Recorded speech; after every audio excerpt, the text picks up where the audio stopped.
Hello, it's Sarah from Hardcover Hearts, and I'm here with my week of reading wrap-up. This is where I talk about the books that I've finished this past week, the books that I'm currently reading, and then what's potentially piquing my interest for the week ahead. So I had a really great reading week. Last week I didn't get a lot done because I was in progress with so many books that I didn't really finish very many, but I've made up for it with some really great reads, including some reads for women in translation. So I finished Celestial Bodies. This is by Jokha Alharthi with the translation by Marilyn.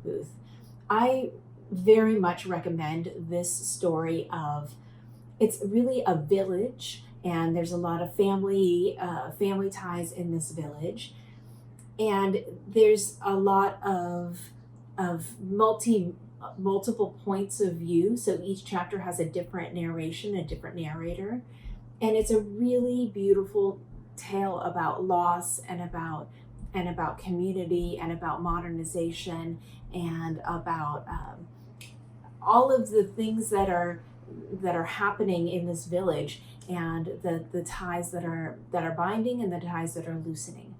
And I thought it was very, very well told, very well articulated. The characters felt real and rich and interesting, and I'm so happy. I can see why it won the Man Booker International Prize. So happy that I read it.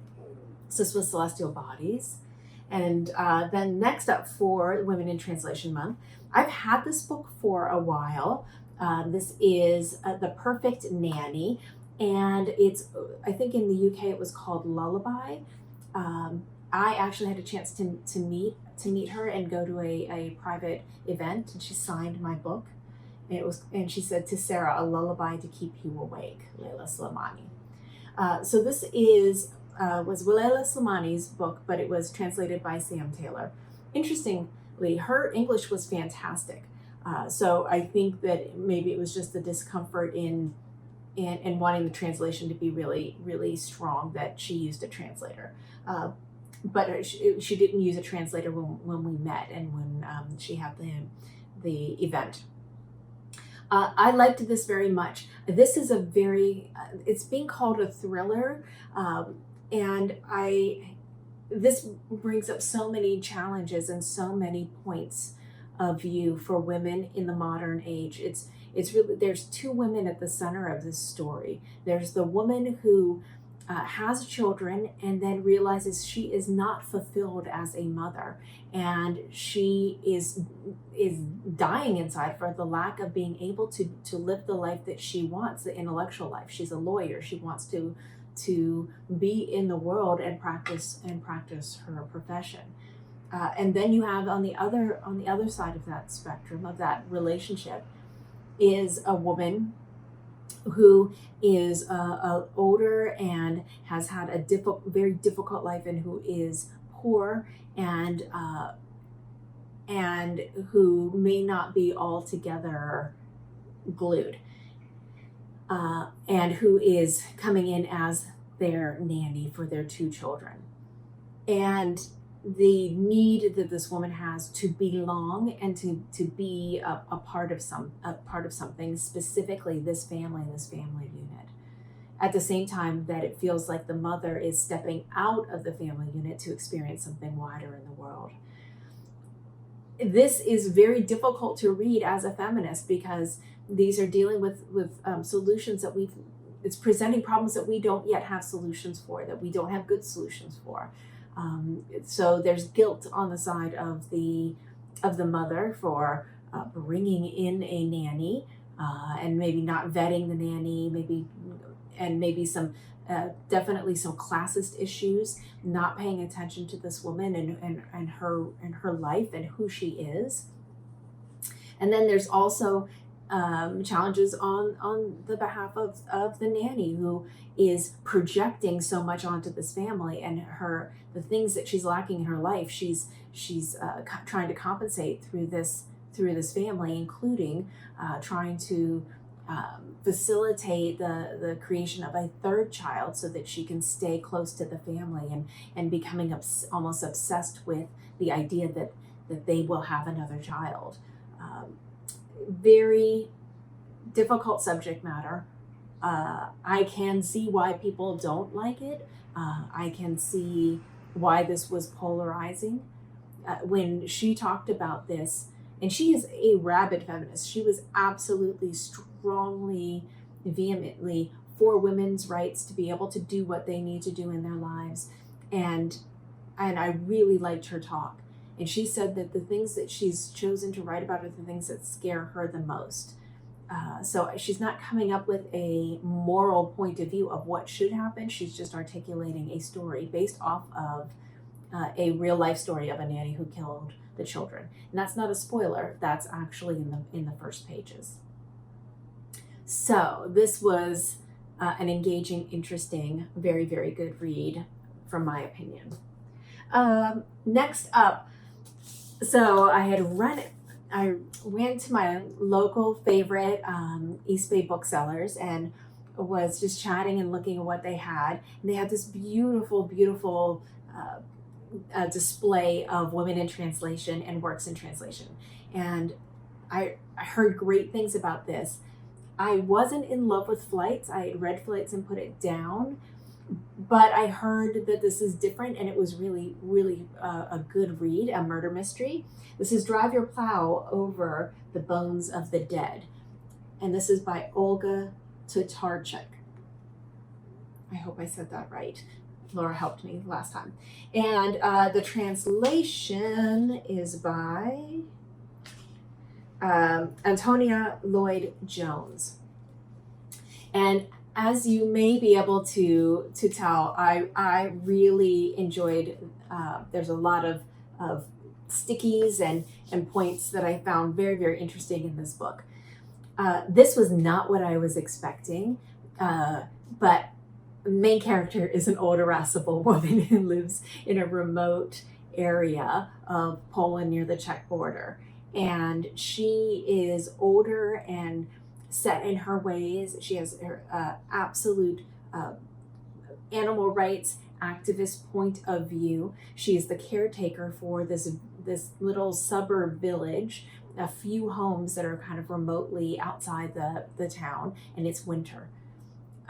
She does not have good relationships with the other neighbors that live there during the winter. They're two men in two different homes, and they're all a little odd, and they do their own things, and they stay to themselves in this community. But they have more external lives and relationships with people in the village than she does. She is solitary. She does what she likes to do, and she's working on. And I put this on Twitter and Instagram.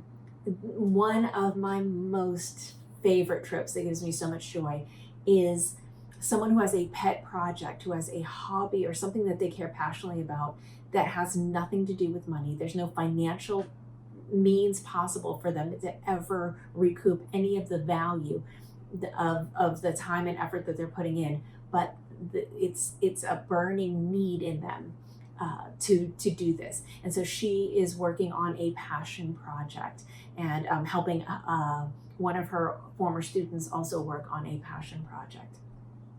And there's just so many interesting things that are interwoven in here. So there's like this really, really fun aspect of astrology. She believes that you can chart someone's birth, and if you can chart their birth and who they are as people, you can also chart their death. That's her pet project. And she's applying scientific rigor to this. And she believes very deeply in animal rights. She is an animal rights person, and this is her credo that she lives by. And meanwhile, people in this town are showing up dead, are popping up in strange ways, dying, and she seems to be kind of in the middle of this. So I won't say more. I would just say I think I read this in one sitting. I was having so much fun with it. It's not light per se, but there's an element of whimsy in here, as well as really some interesting, profound moments. I really, really enjoyed it. So if you looking for something this weekend to finish out your work, your Women in Translation and readathon, that would be a good one.